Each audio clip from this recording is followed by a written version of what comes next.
kung saan silang impernong gusto nilang pumunta. Well, Mr. Chair, for the record, you make your own history in this planet. yes, Mr. Yun Chair. ang gusto nilang mangyari.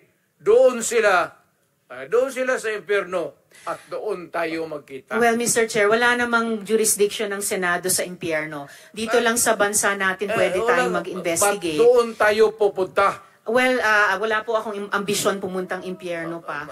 Pero Mr. Chair, ang punto lang nito ay nung magsisimula ang anumang police operations, drug-related police operations, supposed to be at sinabi ng mga resource persons, merong pong manual of operations, merong continuum of force sa pag-enforce ng pag-implement ng police